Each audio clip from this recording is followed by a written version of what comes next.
Know you've been a good friend, and that's in the thick and thin, and I know it's never gonna end, 'cause you've been a good friend. TV to 9 washroom, assistance room 9 washroom.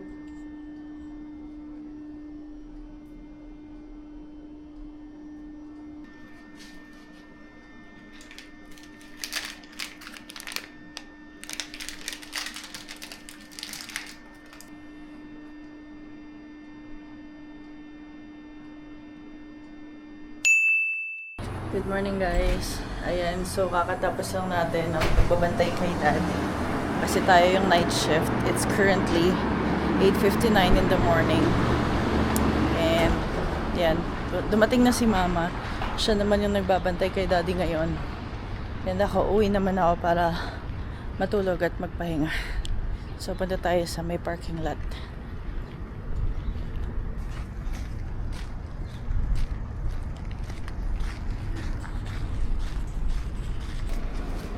Lamig na yun. Nag-snow na naman sa labas. Ayan. Alright. So, ngayon naman pupunta na tayo sa may parking spot natin.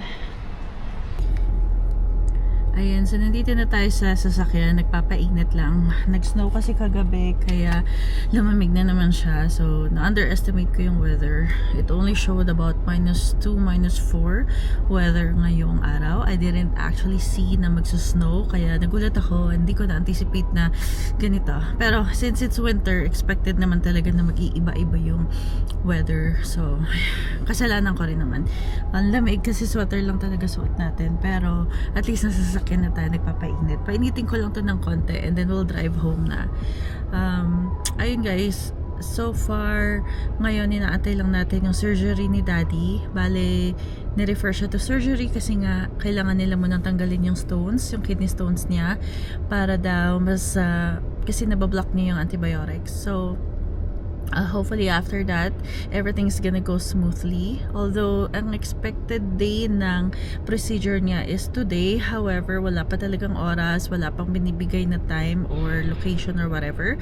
Sabi ng nurse, aantay lang daw natin yung doctor ni Daddy, or kung may message, they will let us know right away.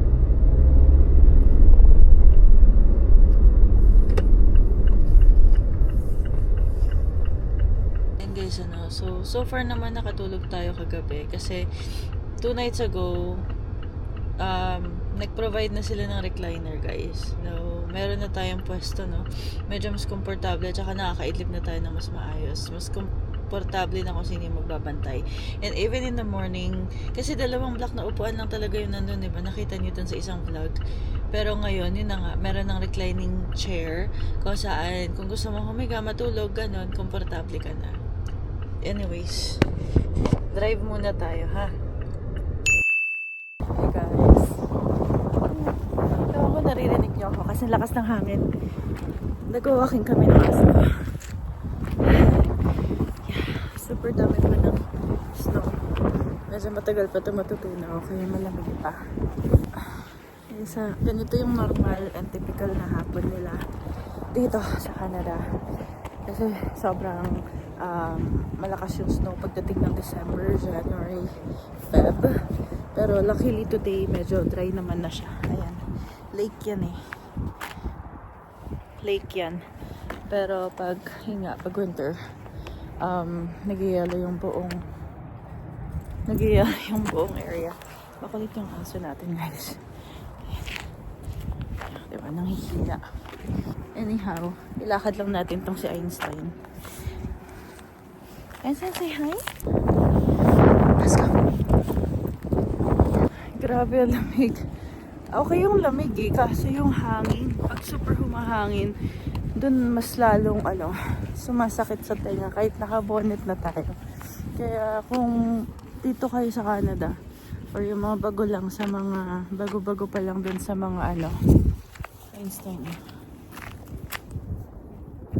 mga bago pa lang sa mga malalamig na lugar. Guys, alagaan nyo sarili nyo kasi napakadaling magkasakit dito. Lagi kayo magkatake ng vitamin C, D, zinc, magnesium, at saka kung kaya nyo yung parang A to Z or A to Z na vitamins. Take nyo yun, lalo na kung winter kasi sobrang mabilis magkasakit dito. Welcome to Vancouver, everyone! Kamusta po kayo lahat? Back to work na naman po tayo. Ngayon, kakarating lang natin dito sa Vancouver and it is currently... Ano oras na ba? Wait lang, guys. It's currently 4:57 in the afternoon. And, ayan, may liwanag pa. Nakarating tayo dito ng may liwanag pa. O, diba? So, makakanood tayo ng sunset today. And, kakarating lang natin galing sa work. Bale, yung last na video ko, guys, diba, nandun kami sa hospital, tapos, yung daddy ko nandun pa rin. So, ngayon na ginagawa ko tong video, andun pa rin yung dad ko sa hospital. Pero, syempre, hindi naman ako pwedeng mag-absent ng mas mahaba pa dun sa in-absent ko na. Halos 1 week ako, guys, na absent. 6 nights of that 1 week or that 7 days, ay andun ako sa hospital every single night. So, I think, nag-usap kami ng family and I think mas kailangan ko naman ng ibang environment kasi baka ako naman yung magkasakit. Kasi parang iba talaga yung feeling pag nasa hospital ka, no? And at the same time, medyo nag-i-improve naman si dad. May konti lang siyang kailangan pang i-go through na procedures or hindi natin alam kung surgery pa kasi depende sa result ng mga tests niya. Anyhow, na-miss ko kayong lahat, guys, and ayun, hindi ko na napagpatuloy masyado yung vlogs ko. So, yung last na vlog natin, hindi, kumbaga may days in between na hindi talaga tayo nakapag-vlog kasi nga, yun nga, medyo busy nga tayo. Tapos halos pa ulit-ulit lang naman yung nangyayari. So, uuwi lang tayo sa bahay sa umaga, makakain, mag-breakfast, tapos matutulog, and then pagising ng hapon, ilalabas iwawak yung aso, ganun, or make sure na okay yung dog. Tapos, yun, magpa-prepare, tapos babalik din naman sa hospital. So, halos pa ulit-ulit lang yun in the last week. Dun sa mga nag-message po, salamat po. I really appreciate sa mga friends ko na nanonood. Thank you sa inyo lahat, sa mga nag-message. Thank you sa support nyo. I know you guys are real, true friends. Real na true pa, diba? Na behind the curtain, andyan kayo to support. And I really appreciate you for that, guys. Please know that I'm also here for you. If there's anything that I can do, I'm just a call away. Anyway, I'm here in Vancouver today. Meron tayong about 13 hours na rest. And tomorrow ay pupunta naman tayo sa US, sa Orlando, Florida. Ngayon, 2 flights tayong nag-operate. Tapos yung isang flight natin, 3 in total. Yung huling flight natin, nag-deadhead lang kami, which is naging parang pasahero lang din kami papunta dito sa Vancouver. Andito tayo, ito yung mga bags natin, ito yung ibang gamit natin, ando na yung uniform natin. So, ganun yung usual na routine ko pag dumarating sa hotel or sa room. Inaayos ko muna yung damit ko for the next day. Tapos, saka pa lang ako magbibihis or mag-aayos and then kakain. Kasi this day, since super short yung flights, wala talagang oras kumain and tuloy-tuloy kasi yung flights. Kaya, ngayon pa lang talaga tayo kakain, guys. Pakita ko sa inyo kung ano yung baon natin today. And, ang ganda ng sunset. Wala lang. Minsan lang kasi tayo makakita niyan. It's either early morning or super late night naman yung nakukuha natin na flights. So, ito yung bag natin. And, i-move lang natin itong mga gamit. Ayan. And, sa bag natin, guys, kasi bara-bara lang yung bara-bara lang yung pagpapak natin ng baon. So, may tubig naman kami usually sa plane. Pwede naming dalhin sa hotel. So, lagi tayong kumukuha ng 1.5 liters of water. And, as much as I can, lalo na kung mahaba yung flight or yung araw natin, makakaubos ako ng isang ganyan sa aeroplano. Kasi, syempre, you have to keep hydrated. Kasi nga, sobrang dry, diba, sa mga planes. And, lalo na kami, we keep working, we keep moving. So, kailangan talaga mag-hydrate. So, ngayon, ito yung bag natin. Hindi ako nagluto. Pero, ito. May dalawa tayong siopaw. Ayan. Tapos, meron tayong mga crackers. In case yung na snacks. Meron tayong mga Filipino breads. I think may Spanish bread dito. And sa cheese mochi balls. Tapos, lagi ako may dalang bulldog na yung carbonara. Ewan ko, lagi ako may dalang ganito kasi gusto ko siya. Yan. Bulldog! Gusto ko siya, guys. And you can eat it anytime na gusto mo. Gagawin mo lang. Siyempre, lulutuin mo lang in terms of hot water. Tapos, iaano mo lang siya ng 4 minutes. Tapos yun, mix mo na. Parang pancit canton, pero carbonara flavor. Parang ganon. Anyways, meron tayong rice and longganisa today. Diba? Filipino tayo ngayon.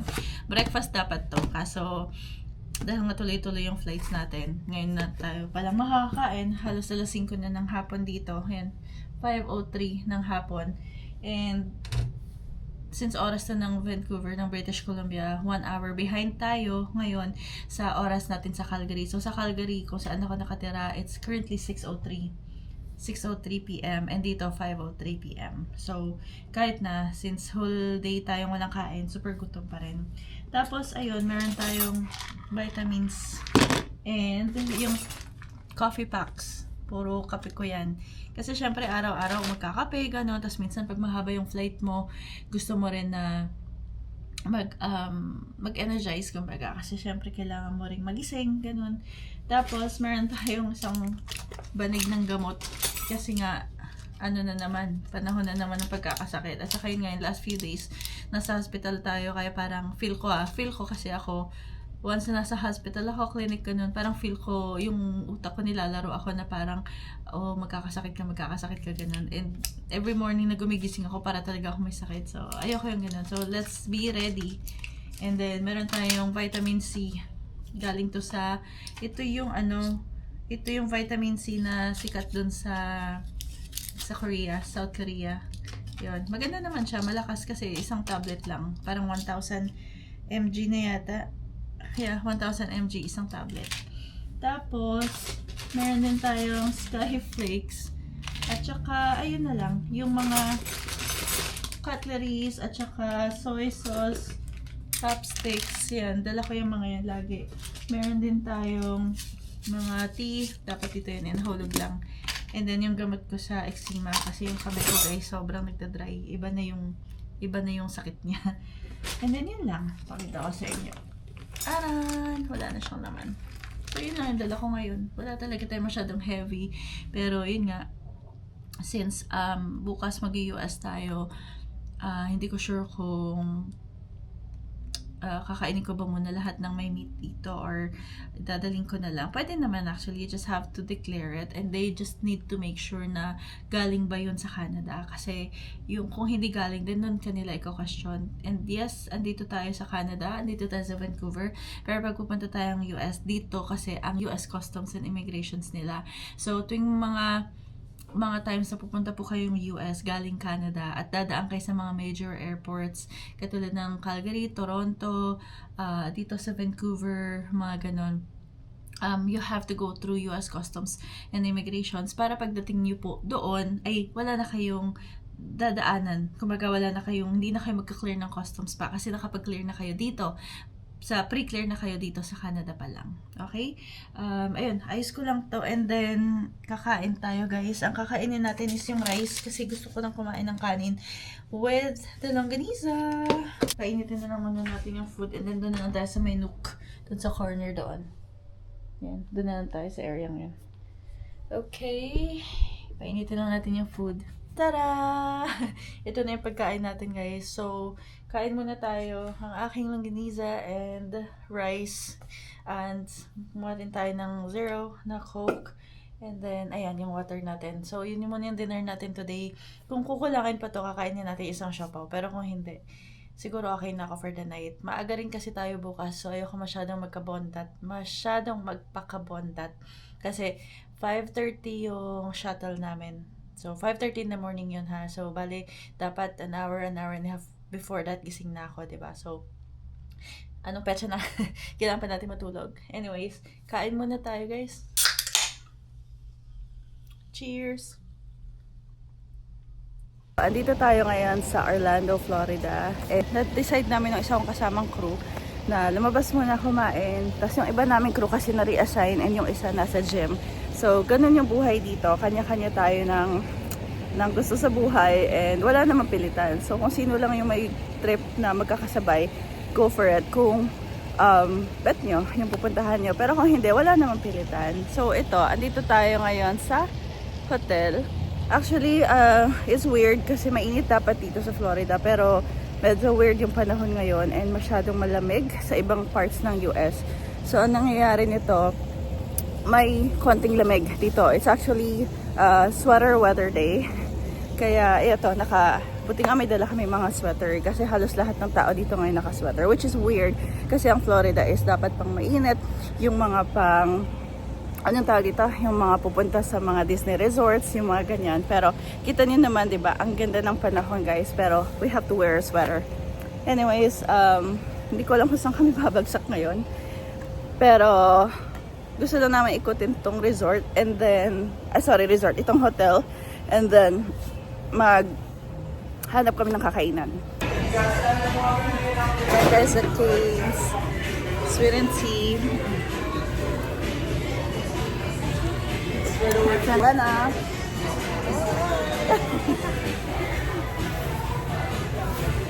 Kain. I hope you like it. Yes, feeling ko ano talaga. It's gonna be Here, sa'yo na yun. Tray. Gusto mo yung tray? Okay.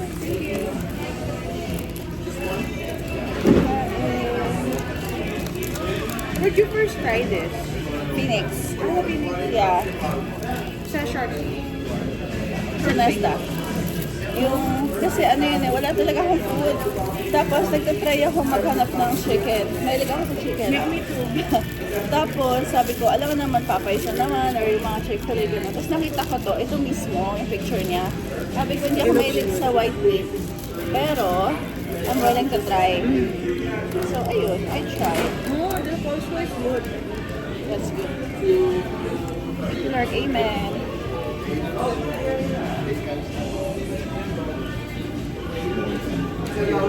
Tapos itong bread, masarap. Alam ko ang grilled cheese siya eh.